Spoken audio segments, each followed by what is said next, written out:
নমস্কাৰ সকলোকে স্বাগতম জনাইছো আসাম কেৰিয়াৰ পইণ্ট ইউটিউব চেনেলটোলৈ বন্ধুসকল আজিৰ ভিডিঅ'টোত আমি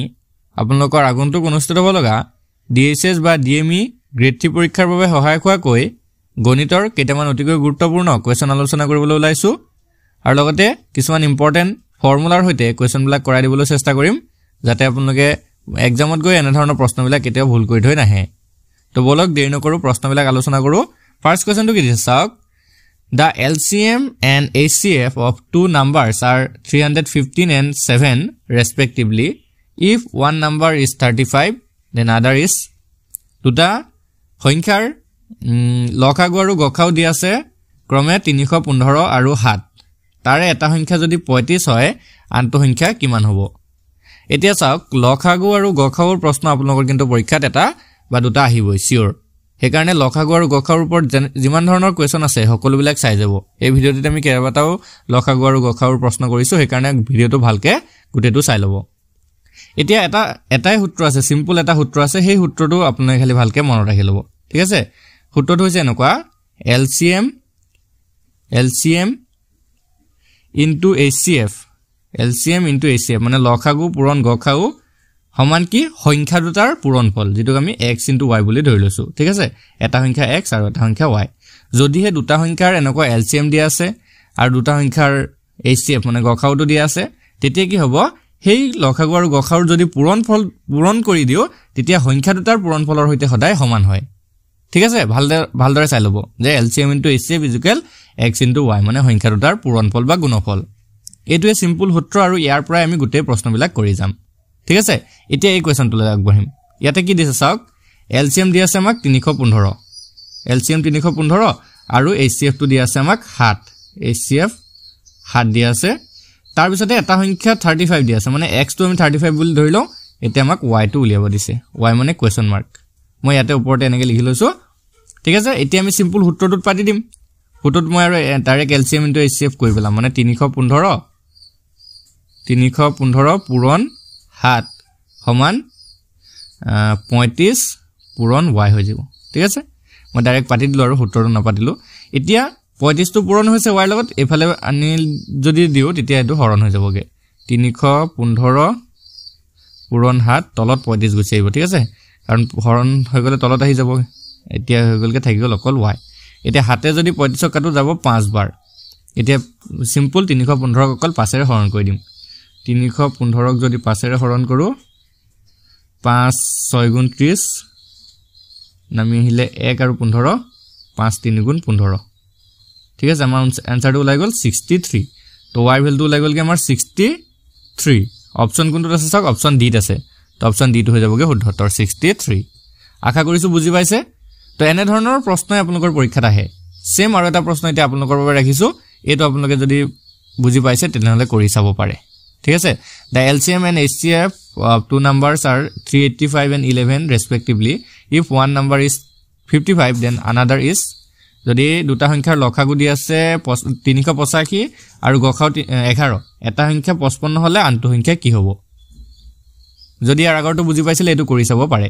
নহলে মই কৰি আছো চাই লওক ঠিক আছে সেম সূত্ৰই থাকিব ইয়াতে LCM টো দিয়া আছে 385 HCF দিয়া আছে আমাৰ 11 এটা সংখ্যা মানে x টো দিয়া আছে 55 y টো আমি ফাইন্ড কৰিব লাগে বা উলিয়াব লাগে ঠিক আছে তো ইয়াতে 385 একে ধৰণৰ প্ৰশ্ন সেম প্ৰশ্ন হয় খালি ক্যালকুলেশনটো কৰি দিলে হৈ গল 385 * 11 = 55 * y এতিয়া 385 * 11 কৰাৰ তলত 55 কৰি দিও কাৰণ হৰণ হৈ যাব না এফালে আহিলে হৈ গল 11 55 যাব 5 বাৰ সেম 385 5 এৰ খালি হৰণ কৰি দিওক 5 7 গুণ 35 এফালে 8 5 গল থাকিল 3 5 35 আকৌ 5 7 গুণ 35 77 তো আমাৰ y ভ্যালুটো ওলাই গল কি কিমান 77 কোড আছে অপচনত চাওক অপচন ডি আছে অপচন ডি তে হৈ যাব শুদ্ধ উত্তৰ একেবাৰে সহজ আছিল নে আশা কৰিছো বুজি পাইছে তো বলক নেক্সট কোৱেশ্চনটোলৈ এতিয়া আমি আগবাঢ়িম কি কৈছে নেক্সট কোৱেশ্চনটোত চাওক এটা কৈছে আমাক the HCF of two numbers are 16 and the product of two numbers are 6400 what is the LCM এটো কিন্তু অলপ বেলেগ ধৰণৰ প্ৰশ্ন হয় ভালকে খালি চালে হল দুটা সংখ্যাৰ গসাগু আমাক দি আছে 16 আৰু সিহঁতৰ পূৰণফলটো দিয়া আছে 6400 সিহঁতৰ লসাগুটো নিৰ্ণয় কৰিব কৈছে সূত্ৰ একেটাই থাকিব জাস্ট অকমান কোৱেশ্চনটো বেলেগকে দিছে ইয়াত অকল আমাক কি দিয়া আছে HCF টো দিয়া আছে HCF আমাক দিয়া আছে 16 আৰু সিহঁতৰ পূৰণফলটো দিয়া আছে মানে x * y এটোৱে দিয়া আছে আমাক 6400 আৰু LCM টো আমাক ফাইন্ড কৰিব কৈছে LCM টো উলিয়াব কৈছে LCM question mark এতিয়া সূত্ৰটো আমি কি আছিল সূত্ৰটো আছিল এনেকুৱা HCF into LCM x into y এতিয়া HCF টো আমি জানো দিয়া আছে HCF ৰ ঠাইত আমি 16 লিখি দিম into LCM টো আমাক উলিয়াব দিছে LCM টো LCM এ লিখিছো আৰু x into y এই গুটেটো আমাক দিয়া আছে 6400 এটো কৰিলে হৈ গলগে এতিয়া বাকি কোনটো একেবাৰে সহজ হয় LCM টো ফালে ৰাখিলে 16 টো ইফালে গুজ যাবগে LCM কি হবগে ওপৰত 6400 তলত 16 যদি 64 কাটো 16 * 16 2 * 32 4 হয়নে 4 বাৰ যাব 32 64 না 400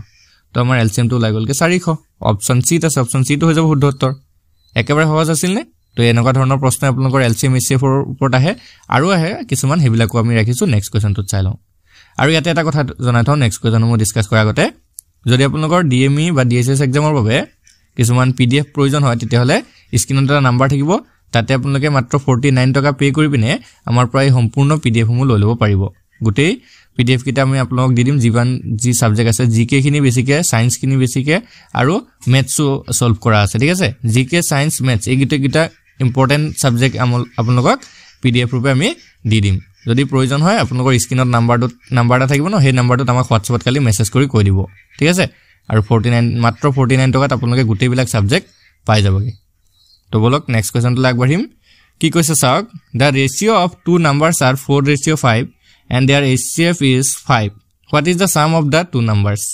এটো আৰু অলপ বেলেগ ধৰণৰ প্ৰশ্ন হয় যে দুটা সংখ্যাৰ অনুপাত দিয়া আছে আমাক 4:5 আৰু ইহঁতৰ গখাও 5 দিয়া আছে তেন্তে সংখ্যা দুটাৰ সমষ্টি কিমান তো চাওক কি কৈছে সংখ্যা দুটাৰ অনুপাতটো দিয়া আছে 4:5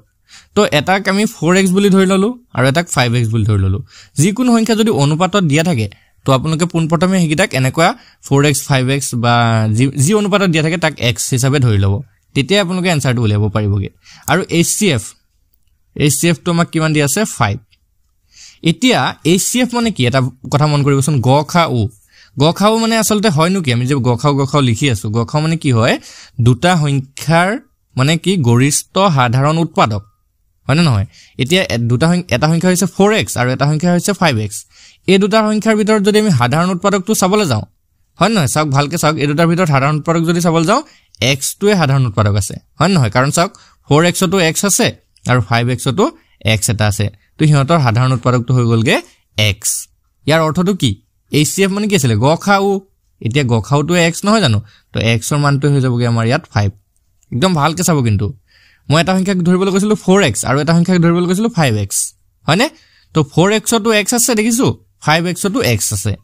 ইয়াৰ অৰ্থটো কি হিহঁতৰ গখাওটো হৈ যাবগে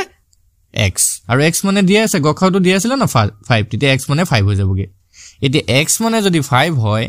তেতিয়া সংখ্যা কিটা চাওক x মানে যদি 5 হয় সংখ্যা কিটা কি আছিল এটা আছিল 4x মানে কি হ'ব 4 পূৰণ 5 4 5 গুণ 20 এটা আছিল 5x 5 পূৰণ 5 5 5 গুণ হলগে 25 এতিয়া আমাক সংখ্যা দুটা ওলাই গল না এটা হৈ গলগে 20 এটা হৈ গলগে 25 হদিছে কি হিহঁতৰ সংখ্যা দুটাৰ সমষ্টি মানে 20 আৰু 25 20 25 এ যোগ কৰিলে 45 একদম সহজ হয় তো 45 হৈ যাব আমাৰ আনসাৰ অপচন এ টো হৈ যাব শুদ্ধ উত্তৰ ঠিক আছে এনেকৈ আপোনালোকৰ প্ৰশ্ন পৰীক্ষাত আহি যায় এতিয়া এটো সমষ্টি নাহি পিনে পূৰণফলো আহিব পাৰে কেতিয়াবা তেতিয়া 20 আৰু 25 সিম্পল পূৰণ কৰি দিব হয়নে বা কেতিয়াবা পাৰ্থক্য আহিব পাৰে তেতিয়া সিম্পল 25 ৰ পৰা বেসটো মাইনাস কৰি দিব তো এনেকুৱা ধৰণে প্ৰশ্নবিলাক আপোনালোকৰ আহে তো তেনেকৈ খালি চাই গলে হৈ যাব ঠিক আছে আশা কৰিছো বুজি পাইছে বুজি পালে লাইক এটা কৰি যাব নেক্সট কোৱেশ্চনটো আগবাঢ়িম কি কৈছে if 3 numbers are 2a 5a and 7a respectively then their LCM is যদি তিনটা সংখ্যা ক্ৰমে 2a হয় 5a আৰু 7a তেন্তে হিহঁতৰ লসাগু কিমান হ'ব তো চাওক তিনটা সংখ্যা দিছে এটা হৈছে 2a এটা 5a আৰু এটা 7a ঠিক আছে 2a 5a আৰু 7a ইহঁতৰ লসাগুটো দিছে আমাক LCM উলিয়াব লাগে হিহঁতৰ এতিয়া প্ৰথম কথা হ'ল লসাগু উলিয়াবৰ কাৰণে হিহঁতৰ আমি গসাউটো জানিব লাগিব মানে HCF টো জানিব লাগিব গৰিষ্ঠ সাধাৰণ উৎপাদকটো এতিয়া 2a 5a 7a গোটেই গিটাতে চাওক a এটা কমন আছে নে গোটেই গিটাতে a এটা কমন আছে সো আমি গম পালো যে হিহঁতৰ HCF টো মানে গসাউটো হৈ যাবগে a তাৰ পিছত সংখ্যা গিটালে একবাৰ মন কৰক এটা সংখ্যা হৈছে 2 এটা 5 এটা 7 তিনিউটাই কি হয় মৌলিক সংখ্যা হয় না নহয় মৌলিক সংখ্যা তিনিউটাই হয় সেই কাৰণে হিহঁতৰ আৰু কোনো উৎপাদক নাথাকে সো তিনিটা সংখ্যা প্ৰথমতে আমি লিখিলম পূৰণ কৰি 2 পূৰণ 5 পূৰণ 7 আৰু তাৰ লগত আহিব এটা a কাৰণ গসাউটো গুছি আহে ন লসাগুত তো 2 5 গুণ 10 10 7 গুণ 70 70 আৰু a থাকিলে 70a আমাৰ আনসাৰটো হৈ যাবগে 70a অপচন a এটা অপচন এটো হৈ যাব শুদ্ধ উত্তৰ ঠিক আছে 70a d টো নহয় কাৰণ d টোত 70a স্কয়াৰ আছে স্কয়াৰটো নাই ন আমাৰ আনসাৰত ঠিক আছে তো এটো হৈ যাব শুদ্ধ উত্তৰ এতিয়া আপোনালোকৰ বাবে এটা প্ৰশ্ন ৰাখিছো এই কোৱেশ্চনটো কৰিবিনে জনাই দিয়ক ধৰক এটা সংখ্যা আছে 4a এটা সংখ্যা আছে 6a আৰু এটা সংখ্যা আছে 8a ঠিক আছে এটা 4a এটা 6a আৰু এটা 8a তেতিয়া হিহঁতৰ LCM টো কিমান হ'ব হিহঁতৰ LCM বা লসাগুটো কিমান হ'ব এটো আপোনালোকে কৰি দিয়কচোন কৰি পিনে কমেন্টত জনাই দিয়ক যদি আপোনালোকে পাৰে আনসাৰটো চাম আমি আৰু যদি নোৱাৰে লাগিলে আমি নেক্সট ভিডিওত এটো আকৌ বুজাই দিম তো চাওক নেক্সট কোৱেশ্চন লাগ বঢ়িম এখন গাড়ীয়ে A নগৰৰ পৰা B নগৰলৈ 40 কিলোমিটাৰ/আৱাৰ দুটিৰে গতি কৰিছে A আৰু B ৰ মাজৰ আধা দূৰত্ব গাড়ীখনে 2 ঘণ্টাত অতিক্ৰম কৰে তেতিয়া মুঠ দূৰত্ব কিমান হ'ব A car is traveling from city A to city B at a speed of 40 km/h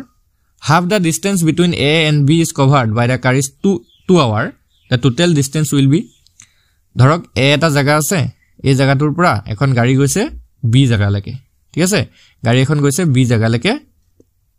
কিমান কিলোমিটাৰ/আৱাৰত গৈছে 40 কিলোমিটাৰ/আৱাৰত গৈ আছে একদম এটা মানে সেম ধৰক এভাৰেজ স্পিডত গৈ আছে যে 40 কিলোমিটাৰ/আৱাৰ স্পিডত গৈ আছে এতিয়া এৰ পৰা B ৰ মাজৰ যি আধা দূৰত্ব সেই আধা দূৰত্ব 2 ঘণ্টাত অতিক্ৰম কৰিলে ঠিক আছে আধা দূৰত্ব 2 ঘণ্টাত অতিক্ৰম কৰিলে তেতিয়া বাকি আধা দূৰত্বটো 2 ঘণ্টাতে অতিক্ৰম কৰিব ন 2 ঘণ্টা আৰু এফালে হৈ গলগে 2 ঘণ্টা তো 2 মিলিলে 4 ঘণ্টা অতিক্ৰম কৰিলে টোটাল গাড়ীখনে হলে 4 ঘণ্টা অতিক্ৰম কৰিলে গাড়ীখনে এতিয়া চাওক 1 ঘণ্টাত যদি যায় 40 কিলোমিটাৰ হয়নে 1 ঘণ্টাত যায় 40 কিলোমিটাৰ তেতিয়া 4 ঘণ্টাত কিমান যাব 4 ঘণ্টাত যাব 40 পূৰণ 4 যদি কৰে 4 চেঙু হলে 160 কিলোমিটাৰ সিম্পল কথা হয় 160 কিলোমিটাৰ অতিক্ৰম কৰিব অপচন ডিত আছে অপচন ডি টো হৈ যাবগে শুদ্ধ উত্তৰ একদমই সিম্পল হয় চাই লগাকো ভালকে এখন গাড়ী এৰ পৰা বি লৈকে গৈছে হয়নে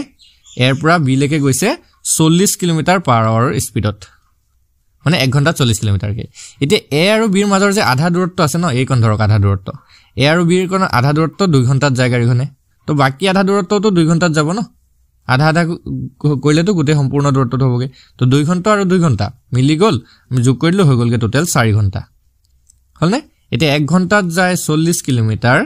তো 4 ঘণ্টাত কিমান যাব 40 পূৰণ 4 হয় নহয় তো 40 পূৰণ 4 মানে 160 সিম্পল কথা 160 কিলোমিটাৰ যাব তো 160 অপচন ডিত আছে অপচন ডি টো হৈ যাব শুদ্ধ উত্তৰ আশা কৰিছো বুজি পাইছে যদি বুজি পাইছে নেক্সট কোৱেশ্চনটো লাগব হওক কি কৈছে চাওক 5 এৰে হৰণ যোৱা দুটা অংকৰ আটাইতকৈ ডাঙৰ সংখ্যাটোৰ অংক দুটাৰ যোগফল কিমান What is the sum of the 2 digit of the largest of the 2 digit divisible by 5 question to অলপ ক্রিটিক্যাল যেন লাগিছে কিন্তু একেবাৰে সহজ হয় 5 এৰে হৰণ যাব লাগিব ঠিক আছে 5 এৰে হৰণ যোৱা সংখ্যা হ'ব লাগিব এতিয়া 5 এৰে হৰণ যোৱা সংখ্যাবিলাক প্ৰথমতে আমি চাই লওঁ যেনেকৈ সাপোজ 5 আছে 10 15 20 ধৰক 100 5 এৰে হৰণ যাব 105 যাব 110 এনেকুৱা ধৰণৰ সংখ্যাবিলাক তাতে আকৌ আৰু এটা কন্ডিশন আছে নহয় 5 এৰে হৰণ যোৱা কি কৈছে 2 ডিজিট নাম্বাৰ মানে দুটা অংকৰ নাম্বাৰ তে দুটা অংকৰ হ'বলৈ হলে এনেকুৱা বিলাক ধৰক 10 ক যাব 50 ক যাব 55 ক যাব এনেকুৱা ধৰণৰ এতিয়া 5 এৰে হৰণ যোৱা আটাইতকৈ সৰু সংখ্যাটো কি আছে চাওক আটাইতকৈ সৰু সংখ্যাটো যদি আমি চাবলৈ যাওঁ 10 আছে হয়নে দুটা ডিজিটৰ 10 আছে তাৰপা 15 আছে তাৰপা 20 আছে এনেকৈ গৈ কলৈকে যাবগে 100 তো হ'ব নোৱাৰে 100 ৰ আগৰ 5 এৰে হৰণ যোৱাটো হৈছেগে 95 এটো আটাইতকৈ ডাঙৰ এটো হৈছে 5 এৰে হৰণ যোৱা দুটা অংকৰ আটাইতকৈ ডাঙৰ সংখ্যা 95 হয়নে 95 এতিয়া আমাক সুধিছে যে এই 95 ৰ যে দুটা ডিজিট আছে হেতু তাৰ যোগফলটো কিমান 9 আৰু 5 ৰ যোগফলটো তো 9 পাছে যদি যোগ কৰি দিও হৈ যাবগে এটো 14 হয়নে 14 হ'ব আনসাৰটো আমাৰ হৈ যাবগে 14 অপচন সি আছে অপচন সি টো হৈ যাব শুদ্ধ উত্তৰ ঠিক আছে তো দুটা এটো হৈছে 5 এৰে হৰণ যোৱা আটাইতকৈ ডাঙৰ সংখ্যাৰ অংক দুটাৰ যোগফল 14 ঠিক আছে আশা কৰিছো বুজি পাইছে যদি ভিডিওটো ভাল লাগিছে ভিডিওটো এটা লাইক কৰি দিব চেনেলটো সাবস্ক্ৰাইব কৰি লব যাতে এনে ধৰণৰ ভিডিওবিলাক সকলোতকৈ আগত পাই থাকিব পাৰে ধন্যবাদ